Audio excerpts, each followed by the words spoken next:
大家好，我是黄云。在我身后的这一座新古典建筑，是位于希腊的雅典国家考古博物馆。这座博物馆啊，就像一座宝库一样，蕴藏着古希腊文明的辉煌与灿烂。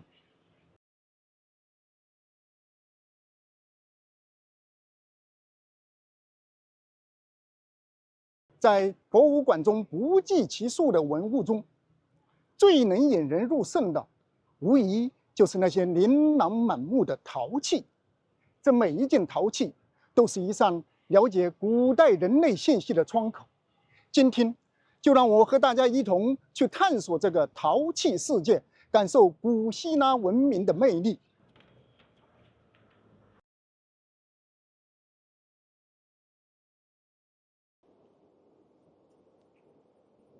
首先，让我们来看看新石器时代晚期的陶器。这些陶器啊，无论是红陶、黑陶，还是会有图案的彩陶，它们的工艺呢都相对的粗糙。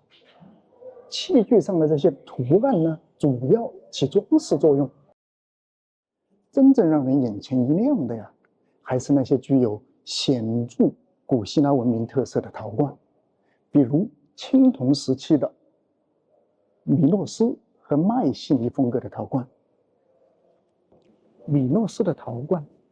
器型优雅活泼，器具表面描绘的通常都是花、鸟、鱼、虫等自然元素。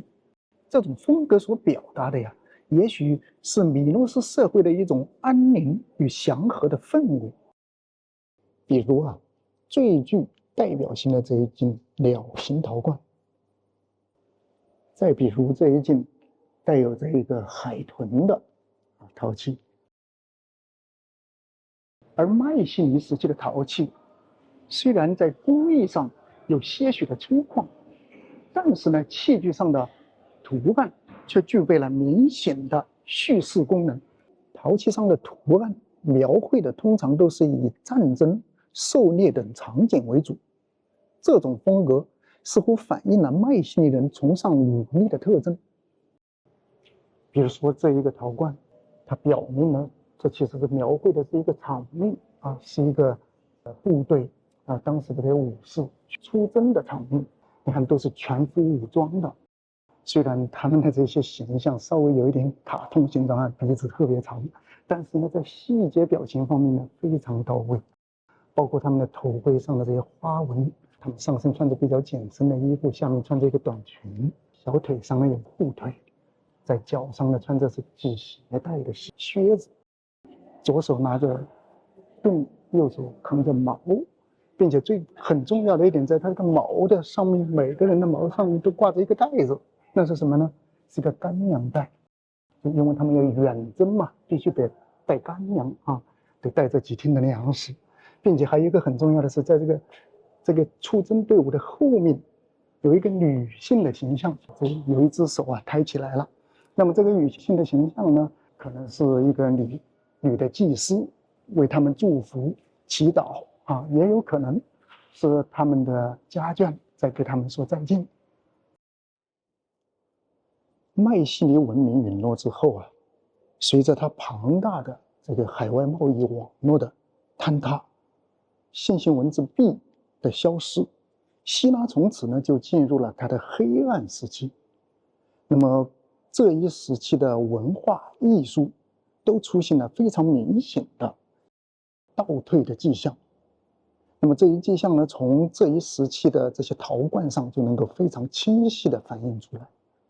比如说啊，这两只陶瓶就是这一时期最具代表性的。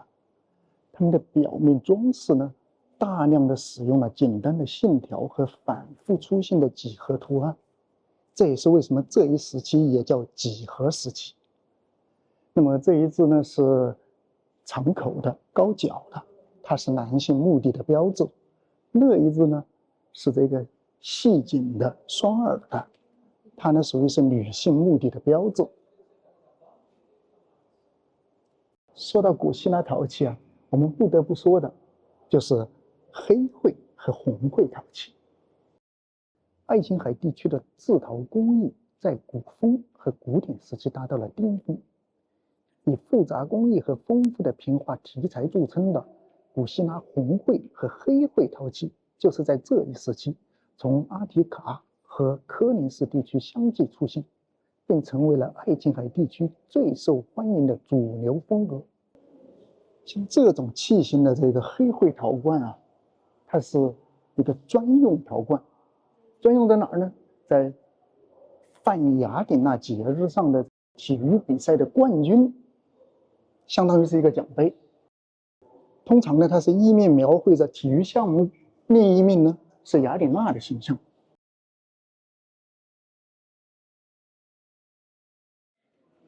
在这里啊，我还要为大家介绍一件特别的新石器时期的陶器，它描绘的呀是一只胖乎乎的小熊，坐在地上，双手捧着一只大碗喝水的形象。这只小熊喝水的陶器啊，它的创意的确是非常的别出心裁。尽管它的表现手法相对抽象，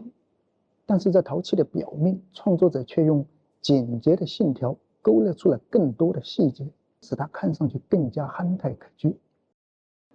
这个形象啊，不由得让人联想到了另一件与之遥相呼应的东方陶器，那就是陈列在万里之外的山东博物馆的大汶口红陶寿星壶。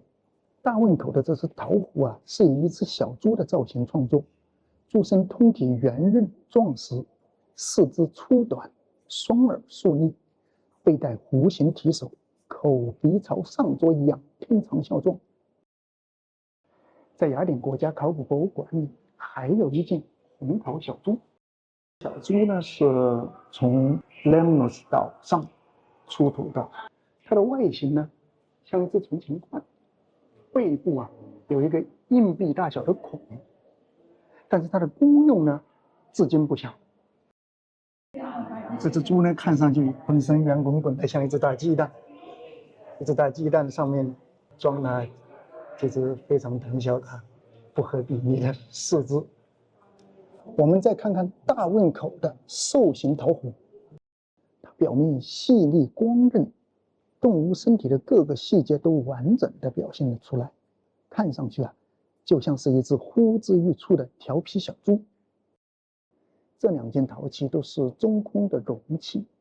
与大汶口兽形壶的尺寸大小相比，如果我们说小熊陶罐是一只造型奇特的水杯，也并不是不可能。这让人不得不惊叹远古人类文明的互通与互鉴。尽管这两件陶器的创作者之间有着万里之遥的时空差距，但是他们的创作灵感却有着惊人的相似之处。他们都以活泼可爱的小动物形象创造出了既具实用价值又具欣赏价值的陶艺作品。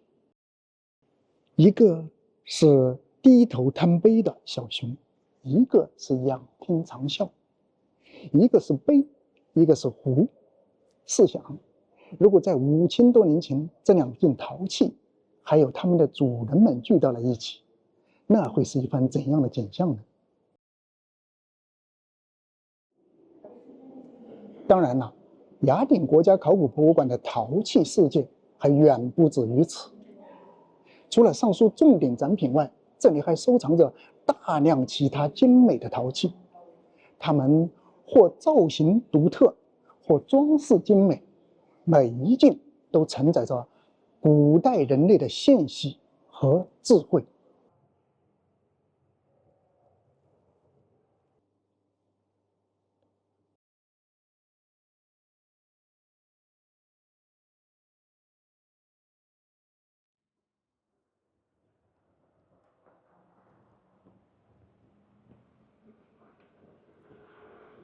关于雅典国家考古博物馆的探访到这里就结束了。希望大家通过我的介绍，能够对古希腊陶器有更深入的了解和认识。也期待大家有机会能够到这里来亲自感受一下古希腊陶器的独特魅力。